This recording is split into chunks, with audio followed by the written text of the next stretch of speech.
जय हिंद फ्रेंड्स। आज की कहानी का नाम है द मटायर कॉर्नर, जिसे लिखा है R.K. नारायण ने। तो चलिए शुरू करते हैं। रामा नाम का एक कम पढ़ा लिखा व्यक्ति है जो कि एक मैदान के कोने में अपना खाने पीने का सामान बेचा करता है, जिसका दुकान बहुत ही अच्छा चलता है। कई लोग हैं जो कि रामा से चिढ़ते भी हैं और वे कहते हैं कि देखो ये कितना कम पढ़ा लिखा है। पर कई लोग ऐसे भी हैं जो कहते हैं कि देखो कितनी अच्छी किस्मत है रामा की। रामा रोज़ दिन में 10 रुपये कमा लेता है और यहाँ कई अच्छे से अच्छे पढ़े लिखे ग्रेजुएट भी धक्के खा रहे हैं, वे भी महीने का 300 रुपये नहीं कमा पाते। रामा सबकी बातों को सुनता है और रामा ये जानता भी है कि हर चीज़ में भाग्य का काम नहीं है। रामा यह सोचता है कि सिर्फ भाग्य अच्छा होने से कुछ नहीं होता। रामा को अपने कठिन परिश्रम पर पूरा भरोसा है। रामा बहुत अच्छी तरह जानता है कि किस कस्टमर को किस तरह से खुश करना है, किसको क्या देना है और किस तरह से अपना बिजनेस स्मूथली रन करना है। रामा हार्ड वर्किंग होने के साथ साथ पंक्चुअल भी है। वह ठीक 8:15 की शाम को जाकर उसी मैदान के उसी कोने में अपना दुकान जमा लेता है और उसकी बीवी ने और उसने जो मिलकर अच्छे अच्छे सामान बनाए होते हैं खाने के, उनको स्टूल के ऊपर बैलेंस करके रख देता है। उसने अपनी पत्नी के साथ मिलकर बहुत ही स्वादिष्ट बोंडे, डोसे, चपाती, चटनी, बतख के अंडे और तरोताज़ा कर देने वाली कॉफ़ी बनाई होती है, जिसको देखकर आने जाने वाले लोगों के मुंह में पानी आ जाता है। कोई ऐसा होता ही नहीं जो कि उस खाद्य सामग्री के मनमोहक खुशबू को नज़रअंदाज कर सके। जहाँ रामा मैदान में बैठकर अपना दुकान जमाता है, वहाँ पे और भी कई लोग होते हैं, जैसे बूट पॉलिश करने वाला एक लड़का, जुटका ड्राइवर्स, भिखारी, ग्लास बेचने वाली औरत और भी बहुत से लोग होते हैं। रामा जो है उसको कोई परेशानी नहीं है वहाँ पे किसी से भी, क्योंकि वह जानता है वह जिस जगह पर है वहाँ पे ग्राहकों का आना जाना ज़्यादा होता है और उसकी दुकान पर ग्राहक आसानी से आ सकते हैं। इसीलिए तो बाकी जितने लोग दिन में जितना भी कमाते हैं उनका एक ना एक भाग रामा को मिल ही जाता है। बूट पॉलिश करने वाला लड़का से लेकर ग्लास बेचने वाली महिला सब रामा के यहाँ ही तो खाते हैं, और खाए भी क्यों ना।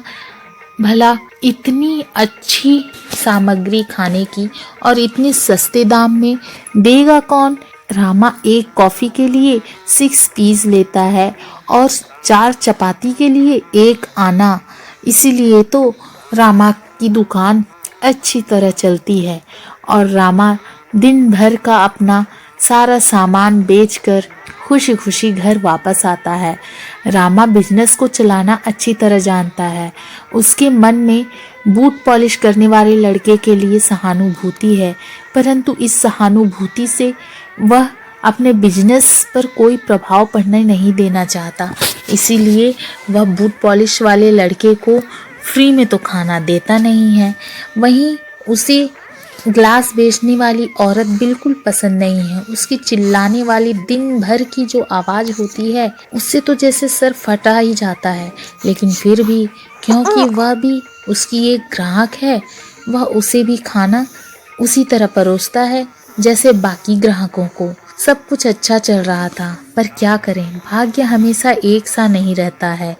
एक दिन जब रामा जाता है उसी मैदान में उसी कॉर्नर में अपना दुकान लगाने, तब अचानक से उसे वहाँ पे दुकान लगाने के लिए मना कर दिया जाता है।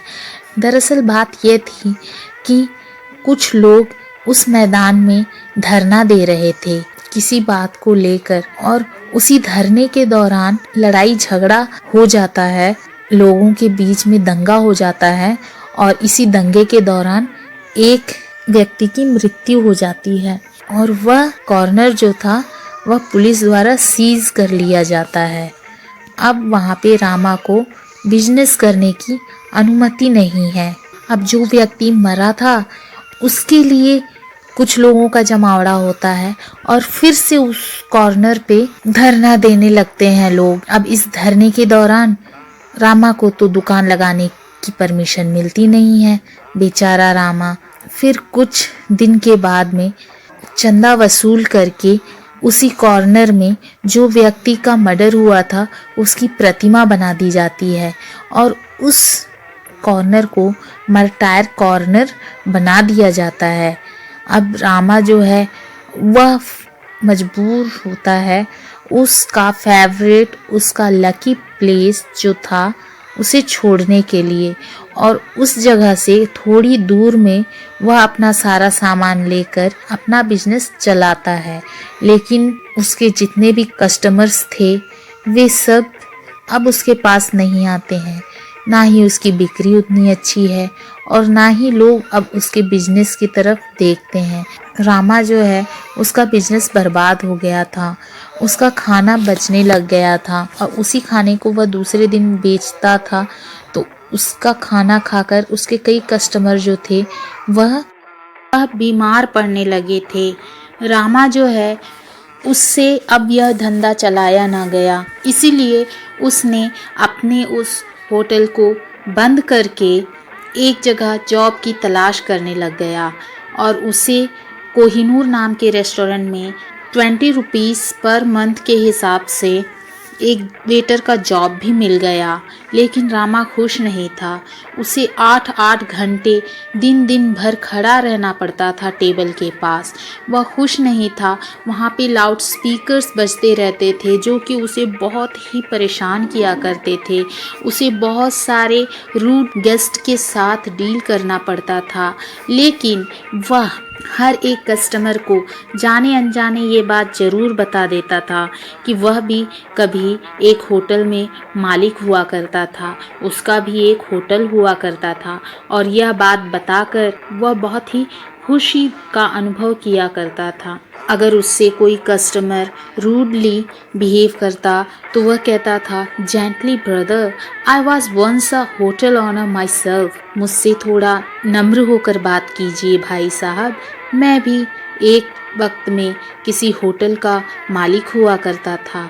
और यह शब्द उसके दिमाग को, उसके मन को जो ठंडक दिया करता था, जो सेटिस्फेक्शन दिया करता था, उससे ही रामा अपने मन की, अपने दिन की खुशी को बटोर लिया करता था। तो friends, this was the end of the story. I hope this story must be useful for you. If you like the video, please subscribe my channel.